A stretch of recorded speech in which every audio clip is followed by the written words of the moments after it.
Hey guys, turkey season is in full swing right now, and if you are planning on getting after it, make sure to pick up some Meat Eater Phelps turkey calls to stuff into the old turkey vest or into your fanny pack right now. I carry a few different things. I like to use mouth calls, and I like to use pot calls.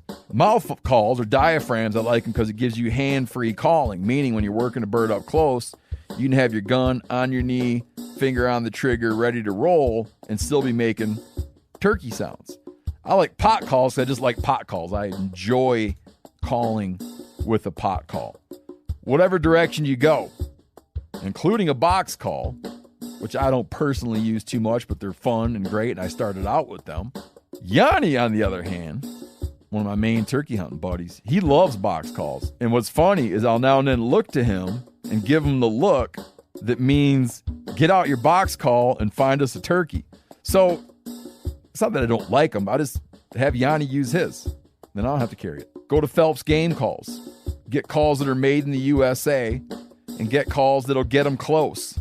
Find yours at phelpsgamecalls.com today. You're listening to the Sportsman's Nation Podcast Network, brought to you by Outdoor Edge in their complete lineup of knives and game processing kits. These guys right now are doing an absolutely huge giveaway where you could win an elk hunt, and not just any elk hunt. We're talking about a 7 or 8 mile horseback ride into the backcountry. We're talking a one-on-one guided hunt.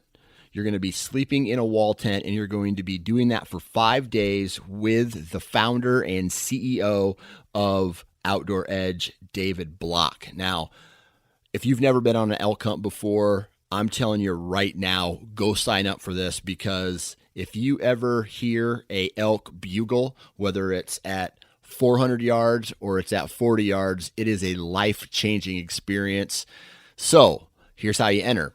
Go to OutdoorEdge.com. There's going to be a big banner for it somewhere on their homepage. All you have to do is click on that, go fill out some information. I think your name, your email address, maybe some other stuff, and that's all you have to do. That's how you are entered. They're going to be picking a winner, a ways from now, so you have plenty of time to enter. Go visit OutdoorEdge.com, sign up today. And if you decide to purchase any products from the website, enter the discount code NATION30. That's the word nation with the number 30 after that, no spaces, NATION30, and you will receive 30% off your purchase. My name is Clay Newcomb, and I'm the host of the Bear Hunting Magazine podcast. I'll also be your host into the world of hunting the icon of North American wilderness, the bear. We'll talk about tactics, gear, conservation, but we'll also bring you into some of the wildest country on the planet, chasing bear.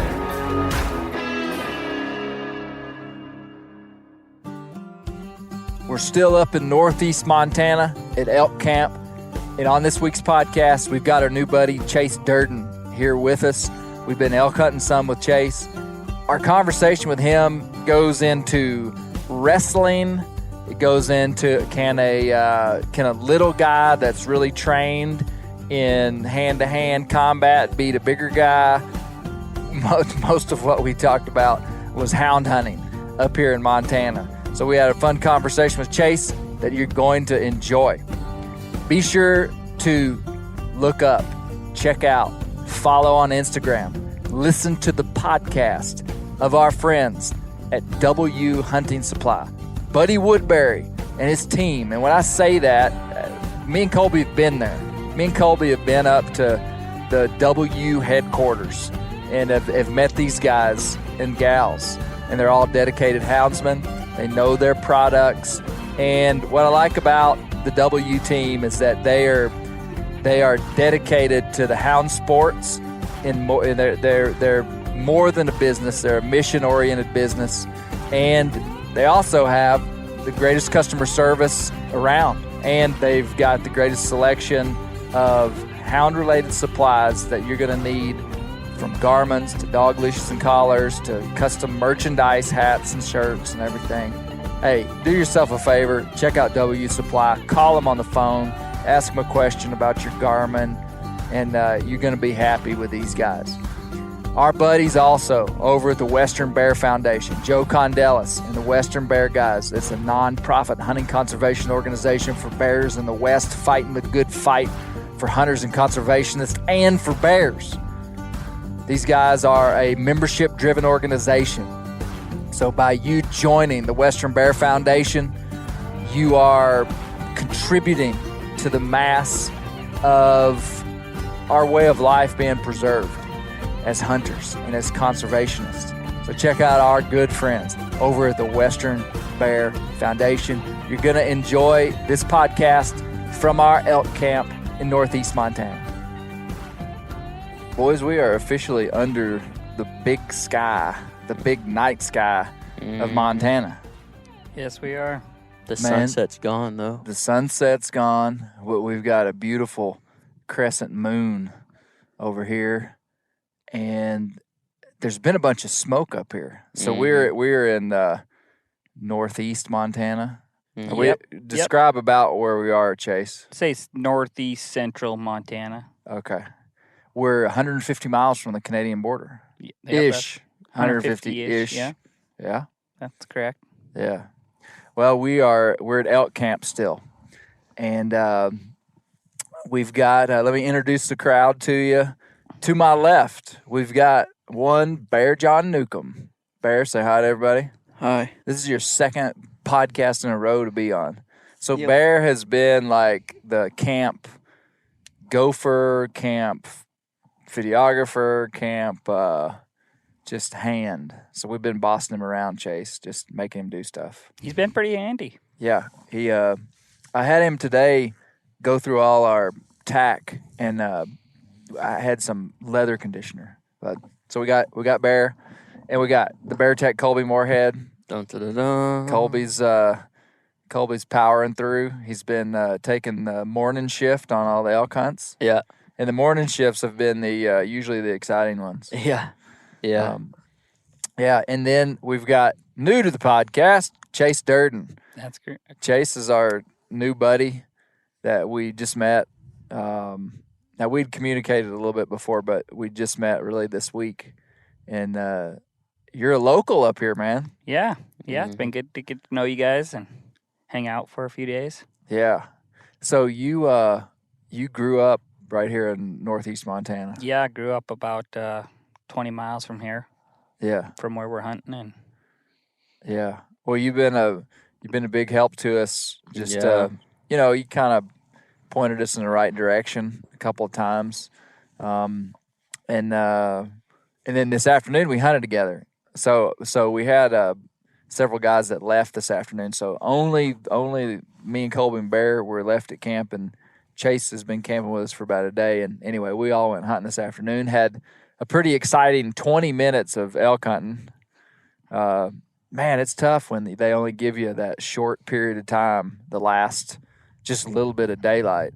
It's very tough. yeah, and I feel like that's how it goes all the time. It was pretty quiet. I mean, I thought we weren't going to see anything, and then you spotted them bulls and with some cows, and I just decided I got a feeling, well, them guys are just now coming out. I better head over a ridge and go look over there and see what I could find, and ended up seeing a couple peek Closer out. to us. Yeah, peek out last 45, 50 minutes of light, and we had to go make a play. Yeah, and we weren't able to really do it. No. If we'd have seen them, 20 minutes earlier, we probably could have. We could have made something happen for sure. Yeah, but it was a cow and a bull over on our side of the hill. The tough part of this hunting is you can see a long way, so you often see elk, but it's hard to describe. But you might be 350 yards from elk, and there might be 3 ridges in between you and them. And these elk are super prone to move. They're just moving. And maybe, all elk do that, but by the time you get there, they may not be there. So it's a challenge.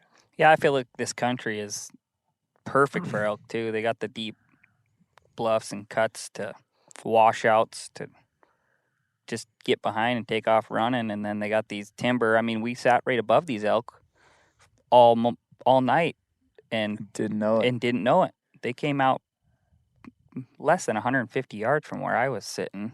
Yeah. So they've been sitting there all night since we've been down there. Yeah. No kidding. Crazy. So I want to talk to Chase some about his lion hunting. He's a houndsman, lion hunter, and also some about the elk hunting around here. But we learned something about you. You're a wrestler. Yeah. Or you wrestled in high school and college? Yep. Wrestled since I was 3 years old and continued on through high school, college. And So you're telling me that, so I was over here in a conversation y'all were having the other day. So a guy your size, probably, what do you weigh, 140, 150? Yeah, about 145, 150. Okay, so let's say some big, like 200-pound tough guy shows up, starts giving you some lip. You got to take care of him. If he is untrained, you feel like I can handle myself. Yeah, I feel like I can handle myself. Really? Yeah. I had a guy one time, a good friend of mine that I really trust, who is into I think it's jiu-jitsu. Mm-hmm. Yeah. And he's about my size, about 165, 170, something like that. And he was talking about in the turkey woods, almost getting in a fight with this big guy that they basically, it was on public land, and they were on the same ridge, and my buddy had no idea there was anybody around, was working this turkey, and all of a sudden he hears somebody walk in on him, and they see each other, and the guy gets mad at my buddy and comes over and puts his finger in his chest, and the dude was like 6'2", 50 pounds heavier, and my smaller buddy who was training jiu-jitsu said, Clay, it would have been no problem for me to take that guy out. For some reason, I always thought that was cool, and I believed him. And they did not fight in the turkey woods, but would have been no big deal to take him down. He was just so confident because I asked him. I said, "Man, could you?" Because I actually knew who the other guy was too. Yeah, and I said, "Do you really think you could have taken that guy?" And he was like, "Clay, it's not even a question."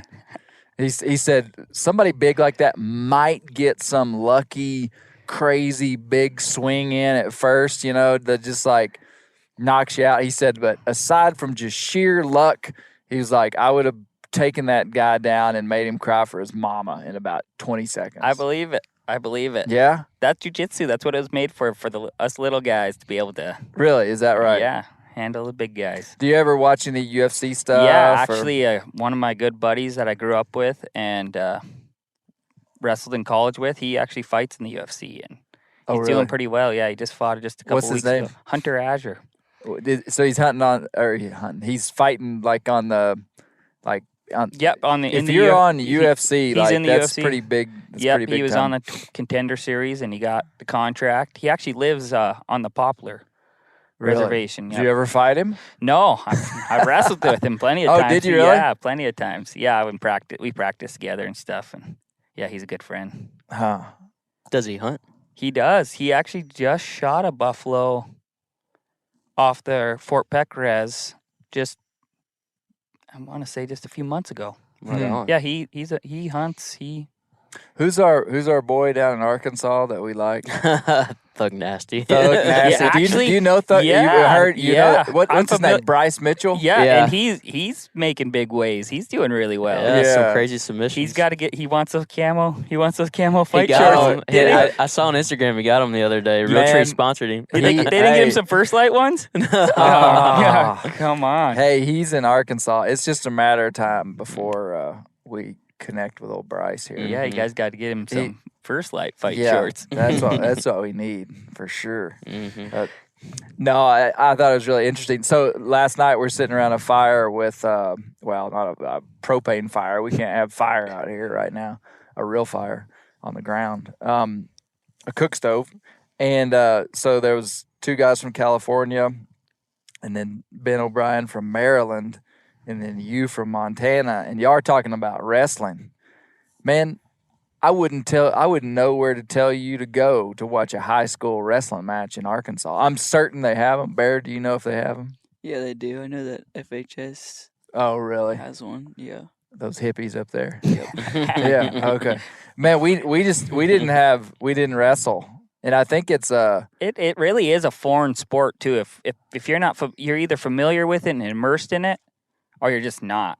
It's Right. not. It's not really a spectator friendly sport if you don't understand what's going on or have some investment with the person that's out there wrestling. It's really yeah.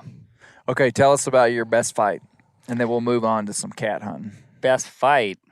Best match. Best match. Well, I mean, was there one that just like stood out? That Actually, was there is one that sticks out though.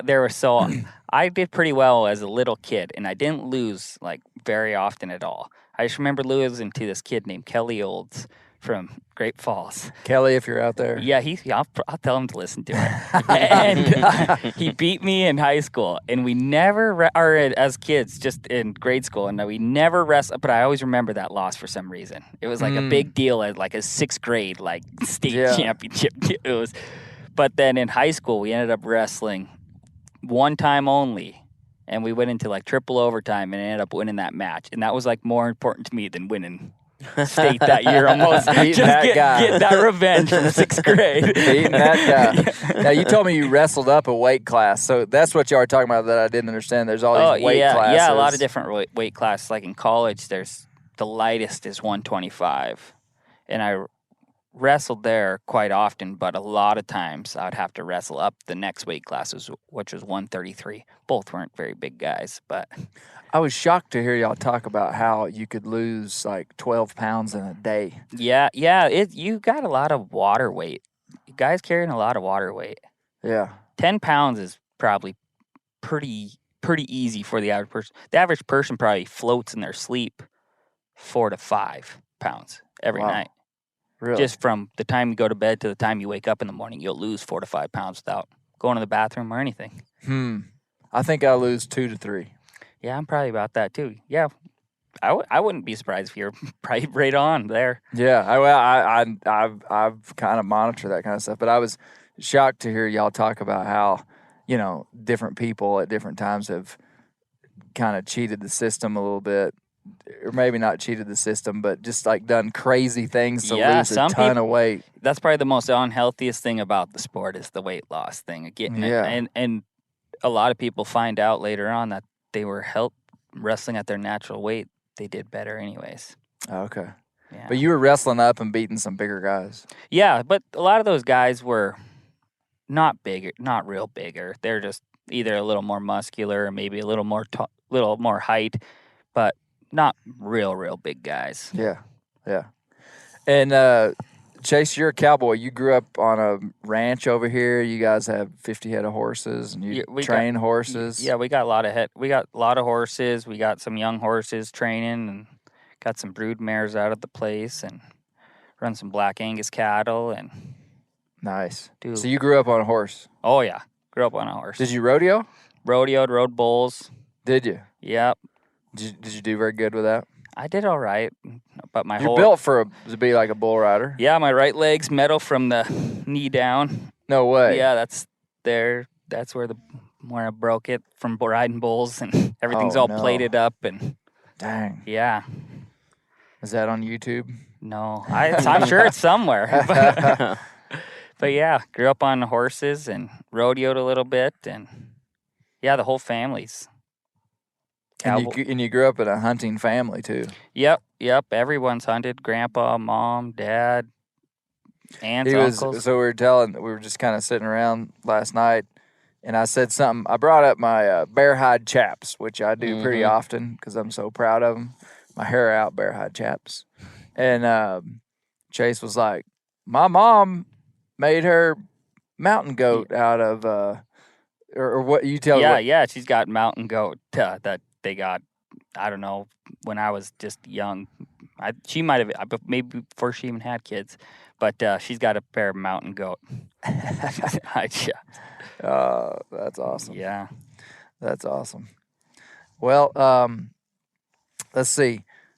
Lion hunting, man. Tell me about what it's like. Is this good lion country over here? I haven't really reached my lion hunting far reach, but I don't think I could be anywhere better when I can drive 20 miles from the house or less and go put up a couple cats and be home by noon. I mean, Yeah. I think that's pretty good. When are you usually hunting them here? December 1st is when the season starts and ends, I think, April 14th. And I don't have a scheduled job, so I kind of go middle of the week as many times, the end of the week. I mean, if I'm off work, I'm going as much as possible. And it's not uncommon. I mean, it's not uncommon to cut a track every time you go out and put up something. Now, is that in snow or on dry ground? We get a little bit of both conditions. We get, and here in Montana, I mean, as you're seeing, we get some cold weather and some warm weather, and it's the same through December. And last December through April was pretty mild winter, so we did a lot of, I would say it's a mix of, I wouldn't want to say dry ground, but frozen ground, bare ground, and frozen bare ground, and a little bit of snow patchy. Yeah. How do you find the tracks up here? You know, mainly we get around on snowmobiles or even just out of the pickup. There's a lot of roads, fire roads, or old logging roads that we can drive, and usually you can cut a track from there, but we do a lot out of the snowmobiles or side by sides and pull a little sled behind the snowmobiles with the dogs in them. And Colby and Barrett, let us know if you got a question about this lion hunting. What kind of dogs do you run? I got a red tick and I got a blue tick. Oh, fun. Yeah, both of them are just 2-year-old, so they're both pups, and they're doing awesome right now. Yeah, we were talking about your dogo. Oh yeah, talk about him. What did you ever do anything with him, or is he just kind of a pet? know, when I got into the lion hunting, my dogo was already kind of. Tell us what a dogo is. I don't know what a dogo is. He's a dogo Argentino. They're from. They originated out of Argentina, and they were bred for boars and pumas, actually. Really? There. Is it a tree dog? No, it's not. It's almost like it's a mastiff breed. They're large dogs, big blocky head. It looks like pit bulls on like steroids. Is that right? But they are dogo. They call them the perfect breed. They bred them out of 8 different breeds. They combined their over a long period of time. Yeah, and they put them to a test for a long time, and when they finally found like the right dog, because they had. At first, they were too temperamental because they bred some Bora Bull dog.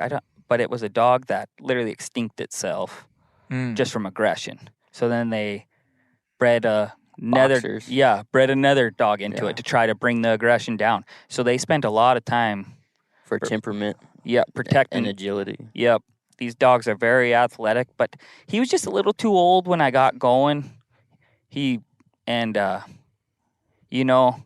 I would like to take him with just to see if he would tree. So you never really hunted with him that much? He coyotes. That he'll go after coyotes. He does not like coyotes, but they're really a versatile dog. Mm-hmm. Very versatile. Like we could take him out to the cattle and work around the cattle with him, and take him back home, and you can throw a baby on him, and they're very versatile dogs. Yeah. Huh.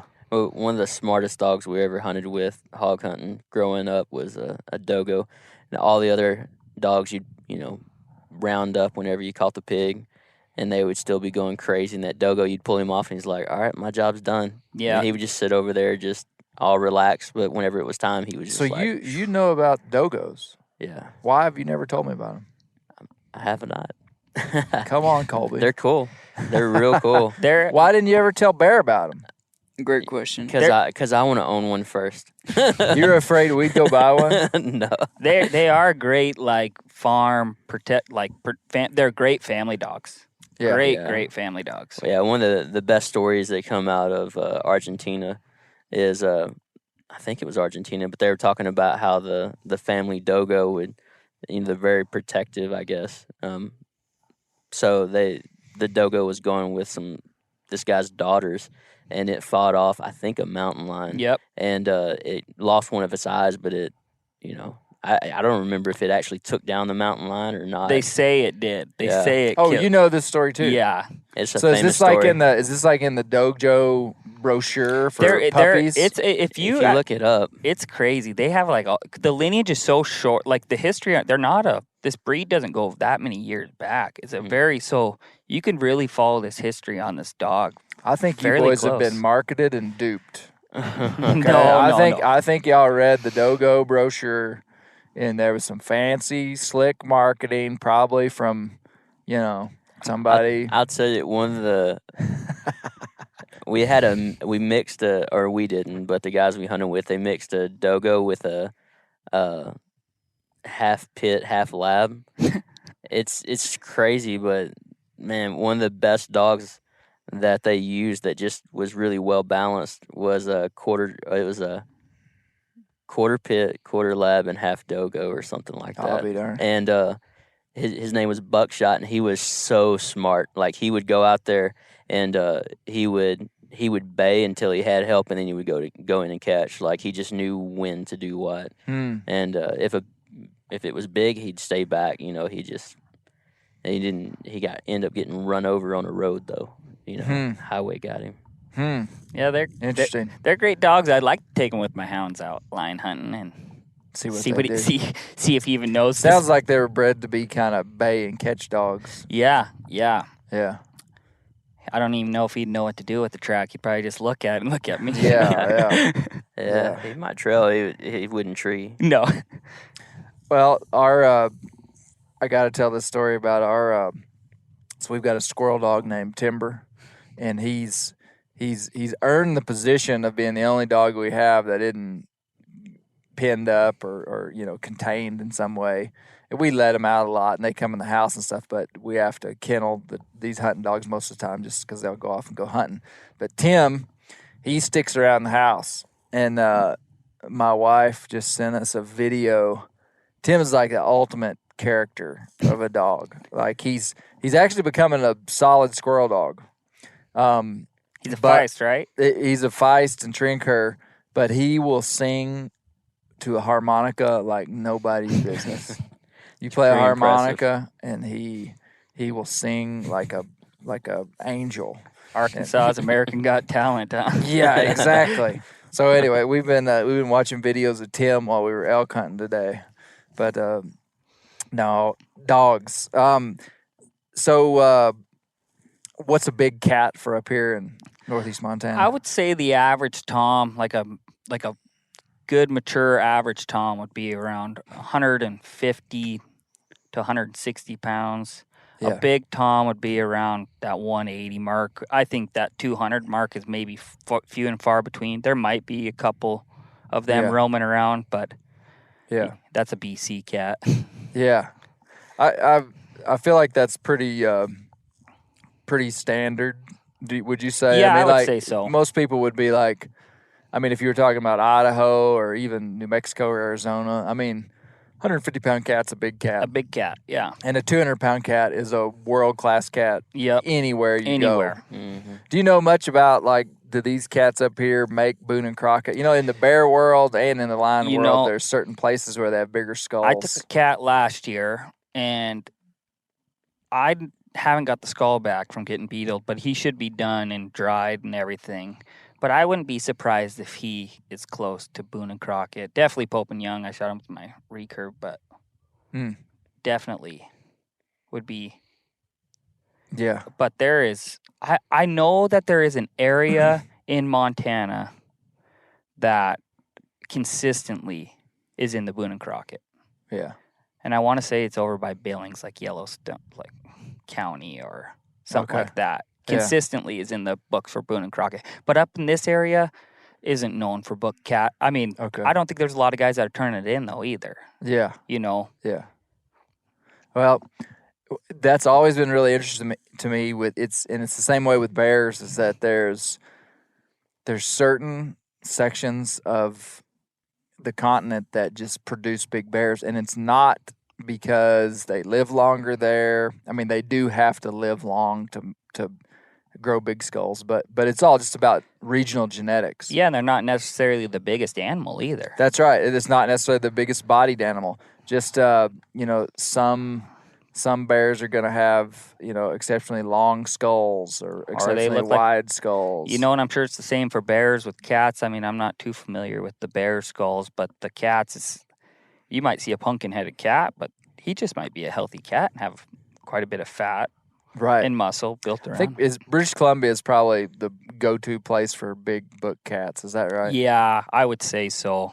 Yeah. There's an outfitter up there that I know of that consistently put up 200-pounders Yeah. cats. I mean, It's probably a little bit of Bergman's Law. Y'all familiar with Bergman's Law about I don't think so. for the farther from the equator you get, the larger the animal. That's right. I did know that. I know know. the I name. know that there's some things that it seems to be true with, and others that not so much, like Right. moose and stuff they say. But Yeah. I just wonder if the big cats have anything. you to know, do I'm with sure that. I'm sure there is something to that too. Yeah. I just think colder temps too. Those They just have I think they're always constantly in survival mode and having to eat and having to stay yeah. on top of it. Whereas a cat that's living in weather like this through the summer, I mean, they might not have to roam so hard. Yeah. Do you see any trends in the way these cats move through this country? You do, and I'm really lucky. Like right behind the house is like a hot spot for females. So when the breeding season starts for them, which is really kind of random, it seems like. But it seems like we get a lot of the toms that locate. But you see them really, they have a wide range, a very wide range. Yeah. Yeah. I think I've heard the same thing, and I've never spoken with a mountain lion biologist or anything, but I think they can have kittens any time of year. I think so too. It's not like a bear or like a whitetail or an elk that fawns or calves or has kittens at a certain time. No, that's what I mean. Like it seems like when a female comes into heat over by us, and it seems like we have a really strong female population over there. Yeah. By the house, and it seems like we get a couple toms that are resident toms for a few weeks at that female's in heat, and then you might not see a tom for a month. Do you find that those cats like traveling, like where you find tracks? Do you find tracks in the same places? Consistently.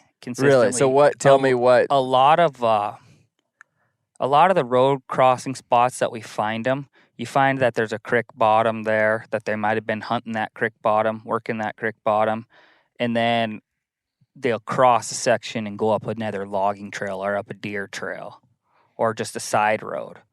Yeah. But and that's how a lot of the tracks are that we find, or they're either working the timberline, you'll just see them cutting back and forth through there where there's a heavy, small, like 2-track or something that's not traveled often, and yeah, seems like they make one cross. But yeah, we do see a lot of the same tracks in the same areas. Yeah. What's a long line race for you? Well, a long one would be my cat. We treat him once in 300 yards, and then he jumped the tree and didn't tree again for over 7.5 miles. Yeah. Was it a hot race after that? No, the dogs actually lost him for a second. We don't know how.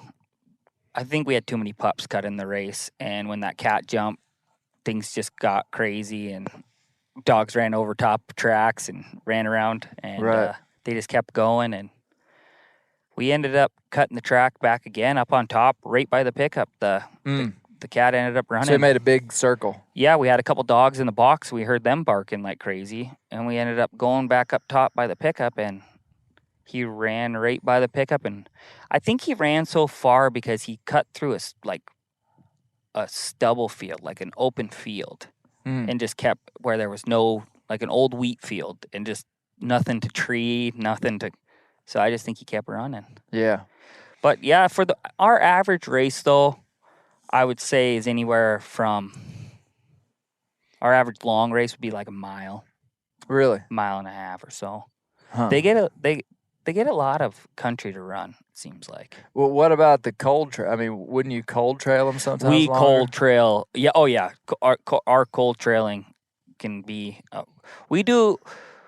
Where I line hunt at, though, we have a good opportunity to kind of circle our tracks and say, okay, the cat is in this area. Hey, let's take a minute and describe, like someone that's never line hunted might not understand. So, let's say you're in a block of country and there's a road that runs north and south here, and then a mile away there's another road that runs north and south, and a mile away there's another road that runs north and south, and you cut a track on one of these roads. And you could say the cat's running east to west. And so you go, well, let's go see if he's crossed Yep. the other road. Yep. And you go drive the other road, and sure enough, he's crossed it. So Yep. you go, well, let's go east. Let's not start there. Let's keep going. So you Yep. drive over, and you drive on the other road, and he hadn't crossed there yet. Yep. So you determine that he is still in between This road section. B and C. Yep.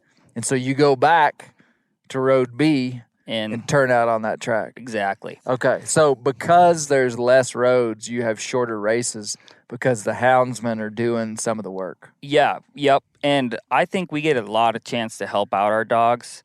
And these pups get it's good for young dogs because they're getting to see a lot of cats and getting to work a lot of tracks and tracks that you can help them on. You make them work through it, but you're giving them a good fighting chance. Tell me what you mean by help them on. You get a chance to say, hey, this cat is definitely in here. And when I cut you loose, I know that you should find him.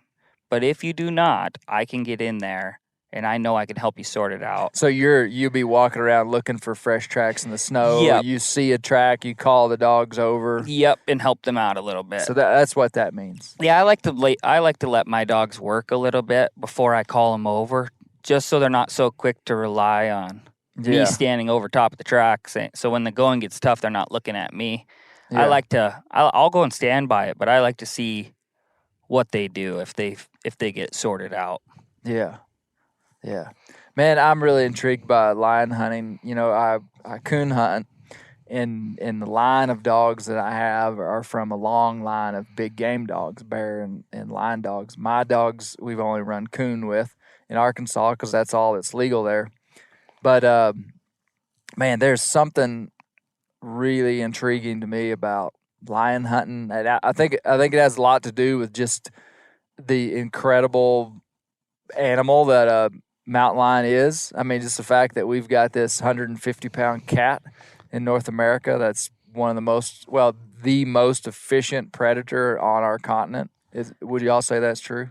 Yeah. I mean, have you heard people say that before? I would say that's true too, and I'm drawn to them like that because the simple fact is, how many people can you honestly say have seen a mountain lion? Mm-hmm. Right. And you could count on probably less than one hand on how many people have been out in the woods and seen a mountain lion. Right. There's such an elusive. You can live in good mountain lion country your whole life and never see one. I mean, nothing beats taking a person to see their first mountain lion. Yeah. I mean, first time they look up in that tree and see a cat that size, and It's cool. Bear, Yeah. you would never want to do that, though. Is that right? That is not right. That is not right. You do want to do that? I do. You know what? I have seen one mountain lion that wasn't being pursued by dogs or something in British Columbia. Yep. We were spring bear hunting in British Columbia. Just total chance, just driving down the road to go bear hunting, and a lion jumps out in the middle of the road, sees us, and runs down the middle of the road for probably 100 yards. And how many days and hours do you think you've spent in the field around mountain lions? And that's the only one that you've seen. Here's what I think, is I think I was extremely lucky. Yep. I don't think if you looked at the statistics and the time I've actually spent in really good lion country, I think I got lucky. I say the same thing. I mean, I can't even count how many countless hours riding a horse or being in lion country hunting elk or mule deer, or even with the dogs that just I've seen two without them. Really, just crossing the road? Yeah, two cats. What's funny about that? Everybody, and they're probably 70%, this is my big pet peeve about people from the South is that about 70% of people in Arkansas say they've seen a mountain lion. Bear, have you figured that out yet? I have. Everybody thinks they've seen a mountain lion, and we don't even have them. Nah, Yeah. we do have. We have a few, Chase. Yeah. Just in the last couple of years, that it's like officially been documented that we have That's a good step in the right mountain direction. lions in Arkansas. A guy killed one down in South Arkansas while he was deer hunting. Killed a lion, called Game and Fish. He's like, hey, I shot this thing, and I have some buddies in Southwest Arkansas that for a while there were pretty regularly sending me lion photos. Like it takes a lot to convince me. Like if somebody sends me a lion photo and is like, hey, I got this on my trail camera in, Western like- Arkansas. Unless I know them and know their character, You're like, did you get that off the internet? I'm just like, well, okay, man. Well, this was one of my good friends who I knew was telling the truth. And he was getting cell cam pictures under a deer feeder, which is classic Southwest Arkansas, a tripod deer feeder. And he sent me the picture like 2 minutes after it was taken. Oh, You know what I'm saying? yeah. Like the timestamp on it was like, holy cow, that was like 10 minutes ago. Anyway, so there are lions, but I'm being funny when I say everybody in Arkansas says they've seen a lion because they do. People are like, so many people are like, yep, I heard a mountain lion screaming back behind my grandma's house. That's what people say, and I just don't buy it. I don't either. I don't buy it. How many times have you heard a mountain lion scream? Not in a tree. I know they do. Honestly, in a tree. I don't even know if I have in a tree. I've heard them Is that right? Yeah, hissing, but I don't know if I even have in a tree. Okay. A lot of the lions we catch go to sleep. Really? Yeah. Just get up there and lay Yeah, down. and I kind of did some research into it, and I think it's just like wired into them. It's like we talked about with other animals, like how they feel safe when they're up in a. Just a stress. Yeah, just once they're up there. Well, you know what? A coon, when you tree a coon, many times they will lay up in the tree and shut their eyes. Yeah. I mean, I don't know that they're sleeping, but I think they certainly don't have the ability to reason that their eyes glow when humans shine light in their eyes. But that's what it feels like. It feels like they're hiding and they know their eyes shine, and so they shut their eyes and just lay there. But it's just for a coon, I would assume it's a fear response, protective response. Yeah. Might be the same thing with a cat. Might be. I don't know. Some of those big bears these guys tree, and most of the time a big bear won't climb a tree, but they'll stay on the ground. But sometimes they'll say a big bear will he'll just be up there just like doesn't have a care in the world. Just some of the little ones will be moving around, and you can tell they're kind of That's definitely nervous. Yeah, that's definitely, you see a lot of similarities that way when you catch a younger cat. Seems like they can't pick a branch or pick a They're spot wanting to move around yeah, a they're lot. wanting to crawl around that tree or jump out of the tree and go to And these are pretty short trees around here for Yeah. the most part. Yeah, it's nothing for a cat to climb up 6 feet is all, 7 feet is all, and Just get out of the reach of the dogs. yeah, get out of the reach. Do you eat much mountain lion? Yes, I do. Every chance we get, if someone doesn't want their cat or just wants a couple pieces of it, we collect everything. Yeah. Colby, have you ever had mountain lion? I have not. Bear John? Yeah, whenever you killed yours, we ate it. Do you remember how we cooked it? I remember we cooked it in a lot of different ways Yeah. because we had a whole mountain lion, right? Yeah. Yeah, we did. Yeah, we cooked. I remember we cooked one part of the loin, like kind of treated it like a pork loin in, in a crock pot. Put like vegetables and a little chicken broth in there, and just kind of let it cook all day. And that was great. Some of my wife's coworkers came to our house, like 25 of them, and I fed them grilled mountain lion and bear steak off just a charcoal grill, and they loved it. Did they not, Bear? Yeah, they did. We did pulled pork sandwiches, some steaks. I guess it'd be pulled puma sandwiches or Pulled puma. yeah. But it's it's very versatile meat, and it's great meat. It's so lion meat is very, very light colored.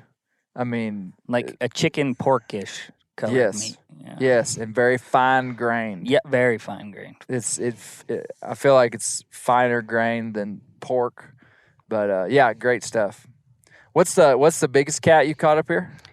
I would say my cat was probably the biggest cat we caught, and he was about 165, 170 pounds. Yeah.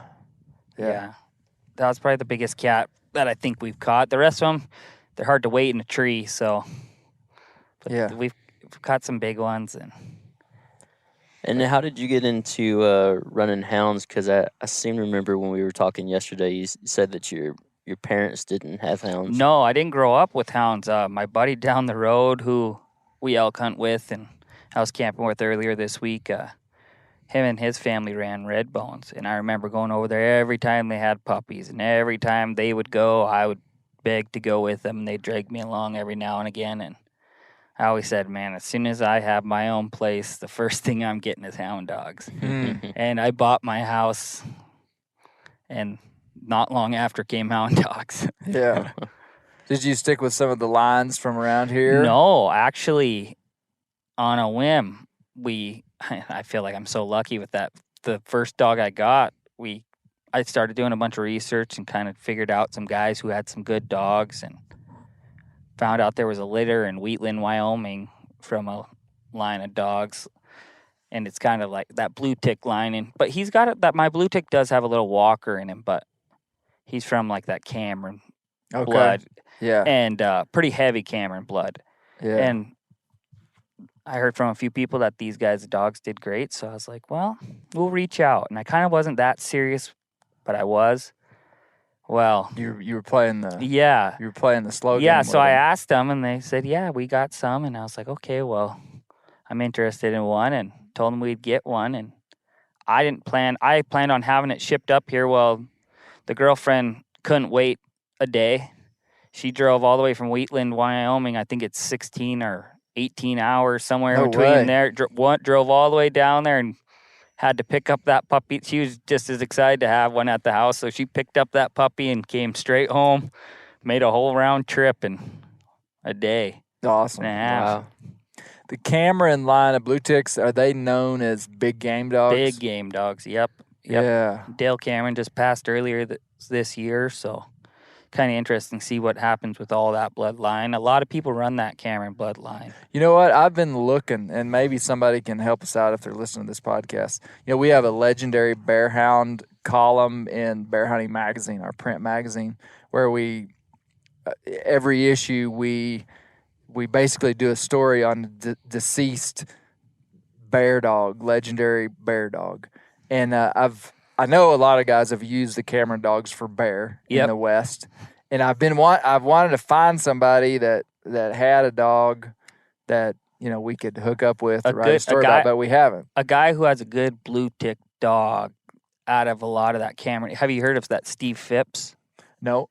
He has some really good blue tick dogs. People are pretty high on. He's out of that Utah area. Okay. Actually, that's who we're thinking about getting our next pup from. We've been talking to him back and forth, and a few guys run his dogs up here.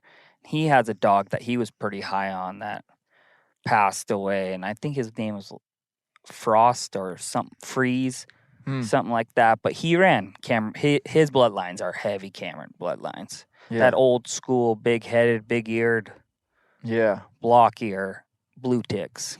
Yeah. What size are your dogs? My red tick, and he came from New Mexico. I actually got him as a 9-month-old pup.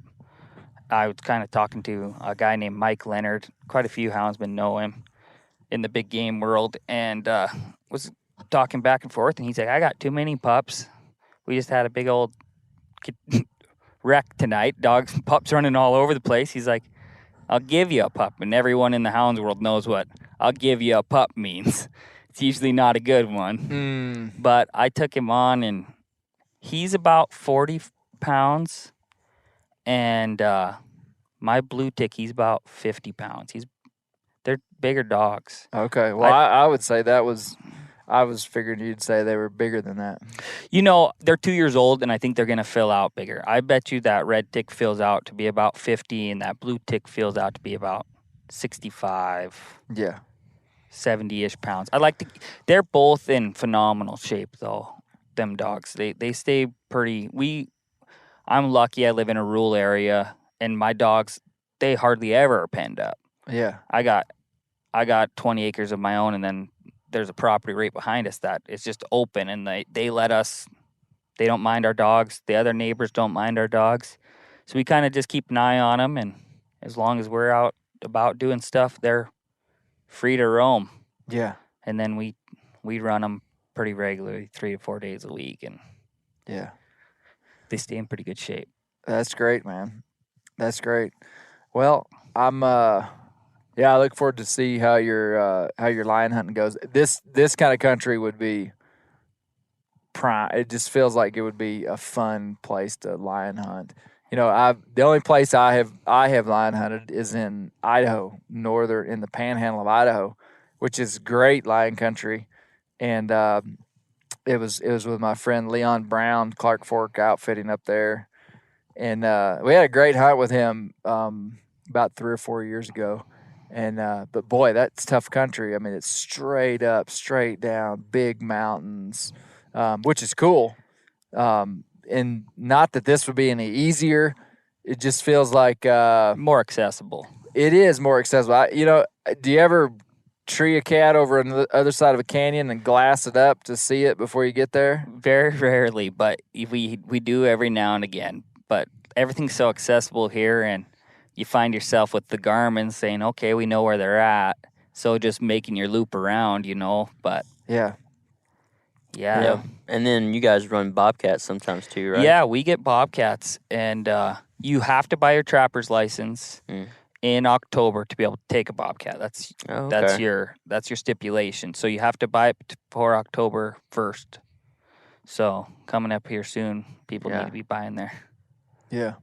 Hey, I heard you talking to Bryce earlier about something you did with one of your pups, trying to get it to tree better. Do you remember what you were talking? Bryce was having the same problem I was with that red dog. He came from dry ground bloodlines, which actually so did his red dog that he's having trouble with. And I started doing a bunch of research. These old houndsmen were saying, these older dry ground bloodlines, they're not great tree dogs.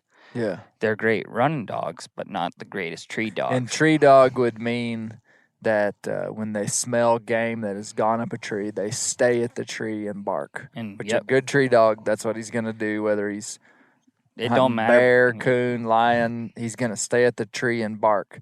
And that's got to be something that's somewhat natively in them. I mean, in their bloodline. But you can encourage it. Yeah, I was telling Bryce what I did was, so I did a lot of research, and the guys were doing it various different ways. But the way I was finding guys said that they had the most success was when you get him up in a tree with the other dogs, let him get excited, pet him up, bring the other dogs away, and if he tries to leave that tree, just give him a little bit of a vibrate or tone.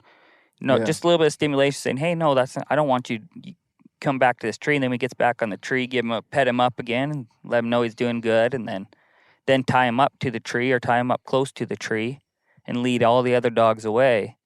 And hopefully that dog is staying treated. And if he tries to leave again, give him a vibrate. And if he goes back to the tree and say, "Hey, come back up there," pet the dog up and say, "Good job, dog." Yeah. And I did that for 2-3 trees in a row, and pretty soon that dog has been treeing great ever since. Yeah. Right on. You're as a trainer, dog trainer, or any kind of animal trainer, you're just trying to find a way to communicate to that animal what you want it to do.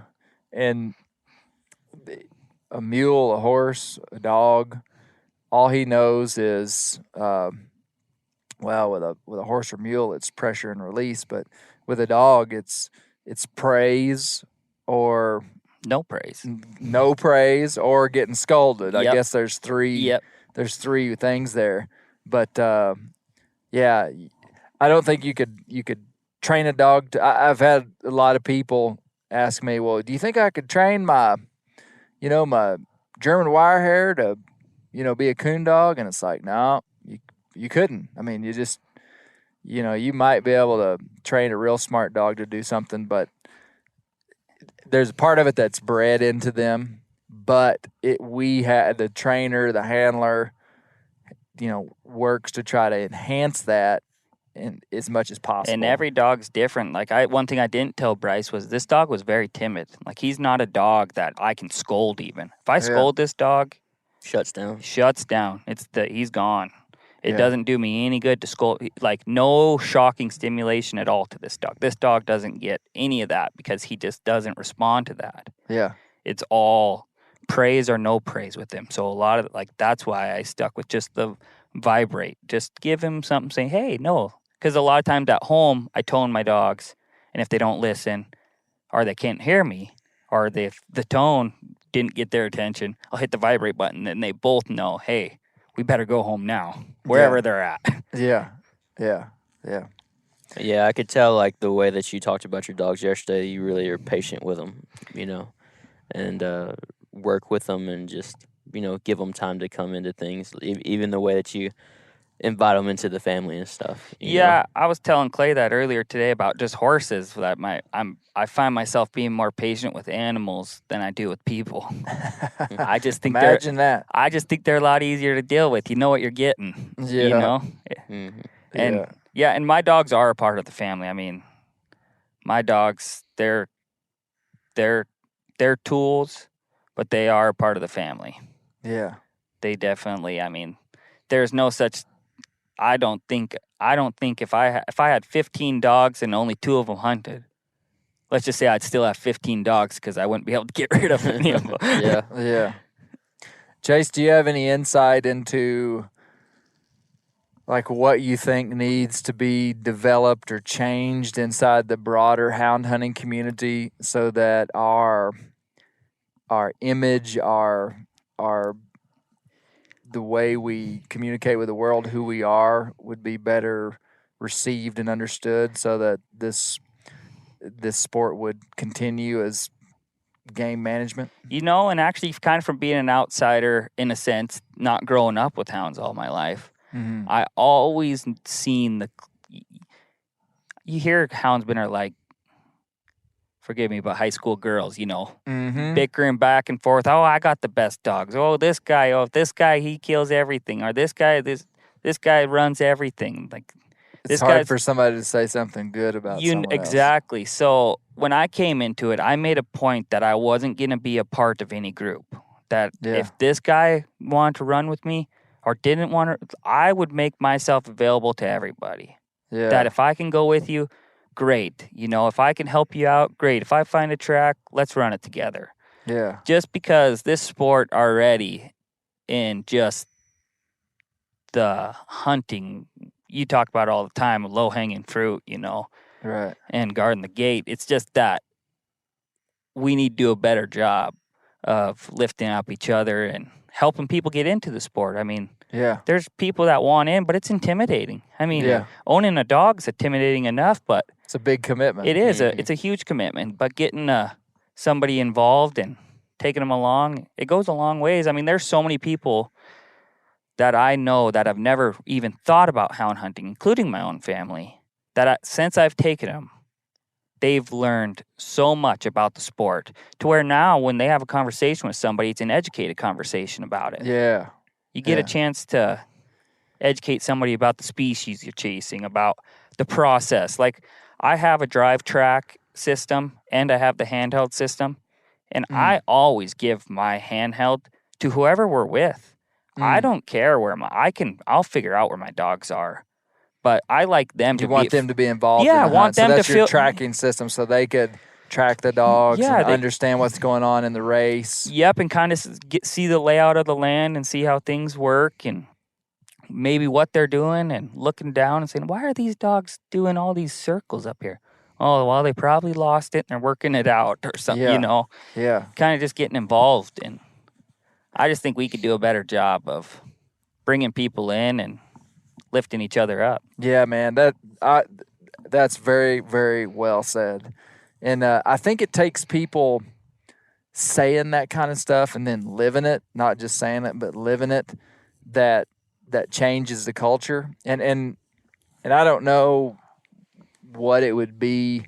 It's probably in many things in life, but for some reason the hound community does have that reputation. I don't really know why, but of guys being kind of competitive, and if one guy has good dogs, he has a hard time complimenting somebody else's dogs, and that's just an old world mentality, that we've got to just brand, and just the new generation of hunters that's coming up, it's just like we're for each other. If there's a successful houndsman down the road from you, that's a win for you. It's not a loss for you, even if he's hunting the same ground as you. And I think the lifting up and communicating, you're getting a chance to communicate with that guy down the road. Maybe if you don't like something that he's doing, instead of talking about it to somebody else, maybe go hunting with him and do things show him something a little different.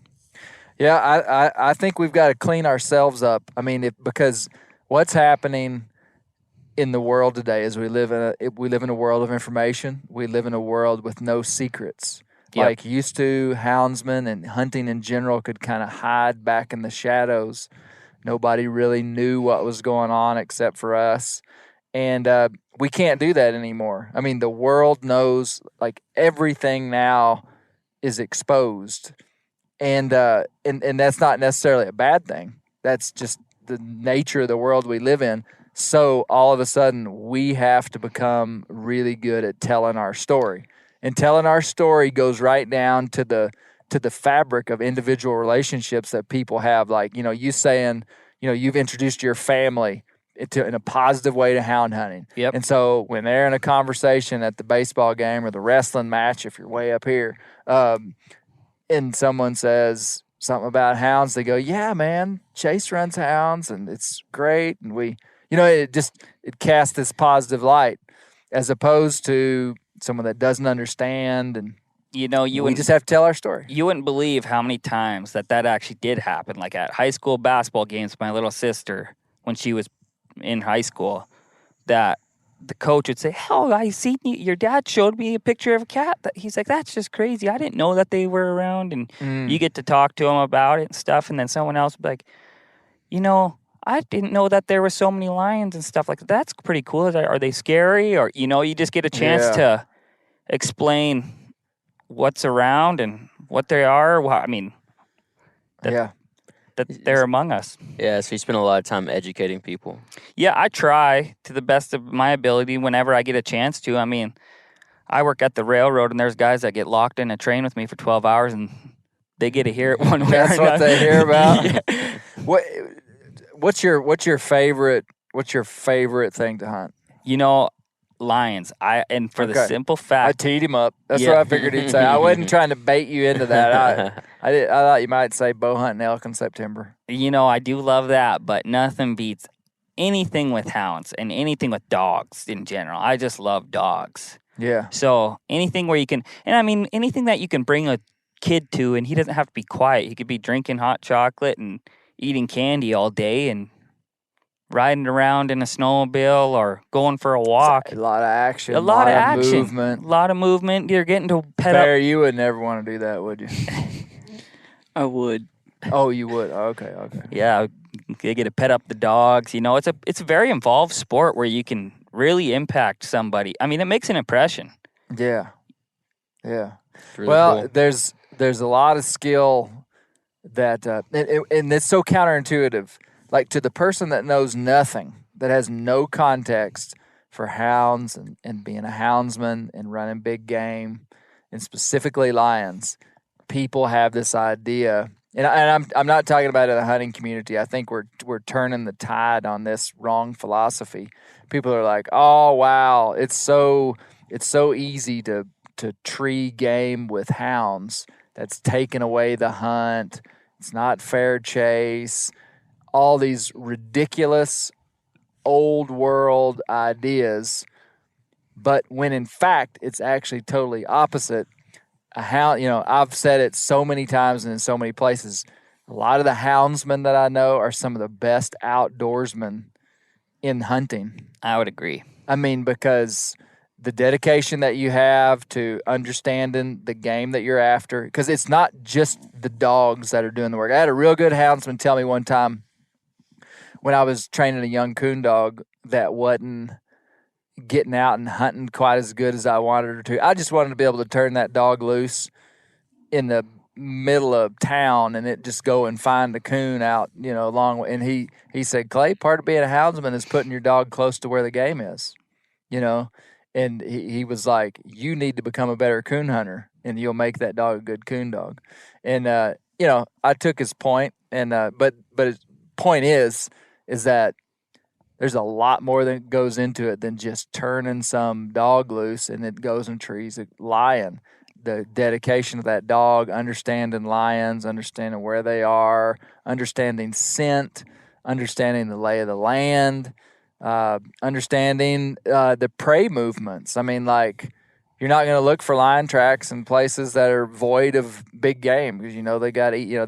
There's a lot to it, Yeah, and I mean, there's a lot of parallels to that. I mean, the dogs, they have to be smart. They're not just running out there and chasing everything. They got to sort through rabbits, foxes, coyotes, deer, elk, moose to find that lion in good conditions and bad conditions. And it takes a lot for a dog. Them dogs are athletes. These dogs put in a lot of work, exercise in their... Yeah, they got to be incredible athletes. Yeah, and same for coons. I mean, them dogs, their locating ability and just being able to go find a coon that swam across the creek or across the river. And yeah. Yep. Well, there's a lot more to it than just turning loose a dog. A lot of skill, a lot of dedication involved in it, and that's what I have seen. Seen it with my own eyes with a lot of guys. So it's pretty incredible. But man, we're gonna try to kill an elk in the morning. We've got one morning left, and then we're heading out. We got one morning left, but I think we got ourselves set up good for a good morning. Yeah, so this afternoon we saw a very large bull, probably a mile away in a place that we can't hunt, but we feel like it's possible that he's going to come into Ours. where we can hunt. Yep. And because he did it yesterday. Yep. We saw this bull on our side this morning. He quickly crossed over into the place we can't hunt. But we also saw a nice bull on our mountain. Yep. Right at dark. We didn't spook him. We figure he'll be in there somewhere. He's got to be in there somewhere, I would think. He looked pretty comfortable. Didn't look like he was moving anywhere too crazy. Yeah. So, man, we just need a little bit of luck, and maybe on the last morning, who knows? There's It's tough. no better way to do it though. Last morning. Then we got a long drive home, Colby. Yup. You're gonna have fun driving while I sleep. Right. I'm kidding, man. Get I'm home, kidding. get ready for bear season. Yeah, starting up this weekend, right? Yeah, we're gonna get home and turn around and go bear hunting. Yeah, bear season, deer season, it's all swinging up. Yeah, Exciting time of year. it for sure is. This time next year, maybe Bear sharing some of the driving. Yeah. I Well, actually he's not can that drive. old yet. Oh, Well, I can Getting drive right close. now, just if I. You're right we need there. to get you tuned up on pulling the trailer. Yeah. Hopefully, we can get the trailer out of here. I think we can. it's gonna be fun. I think so. We got it in here. It's a pretty rough road getting our little trailer in here. There was no turning back. It was either forward or Let's just That was say the only I option. was surprised when I seen the trailer. That trailer's been some places, man. it's brought a lot of joy and amazement to everyone that's driven by it. I this think week. so. These They- guys did what? I think they think the pickup's somewhere off an edge somewhere. Yeah. Yeah. Well, all right. Well, thanks, Chase. It's been a pleasure. Yeah, it's been great. Hanging out with you, and appreciate the help, and good luck with your lion hunting this year, and hopefully we'll have good luck elk hunting in the morning. Yep. Thanks for having me on. Right on. Bear, any closing thoughts? Nope. I can tell you don't want a lion hunt. Colby, closing thoughts. I can tell you don't want to line hunt either. Pull those words back into your mouth. Yeah. Colby's ready to go, man. He's ready to go. I'm so jived about line hunting. I might try to climb the tree and do something. I don't know. Yeah. Just climb the tree to get, Just a close to the action. cat's eye view of what it'd be like to be treed. Yeah. It'd be like an old Jerry Clower joke, except for a mountain lion instead of a lynx. There you go. All right, guys. Well, keep the wild places wild because that's where the bears live. Where the cats live.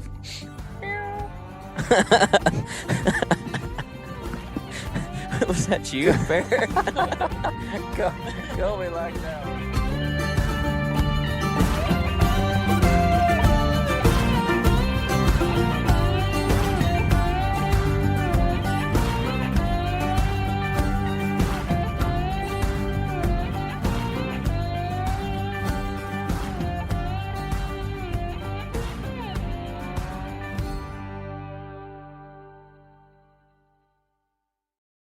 Hey guys, turkey season is in full swing right now, and if you are planning on getting after it, make sure to pick up some meat eater Phelps turkey calls to stuff into the old turkey vest or into your fanny pack right now. I carry a few different things. I like to use mouth calls, and I like to use pot calls. Mouth calls or diaphragms, I like them because it gives you hand-free calling, meaning when you're working a bird up close, you can have your gun on your knee, finger on the trigger, ready to roll, and still be making turkey sounds. I like pot calls. I just like pot calls. I enjoy calling with a pot call. Whatever direction you go, including a box call, which I don't personally use too much, but they're fun and great, and I started out with them. Yanni, on the other hand, one of my main turkey hunting buddies, he loves box calls. And what's funny is I'll now and then look to him and give him the look that means get out your box call and find us a turkey. So it's not that I don't like them. I just have Yanni use his. Then I don't have to carry it. Go to Phelps Game Calls. Get calls that are made in the USA and get calls that'll get them close. Find yours at phelpsgamecalls.com today.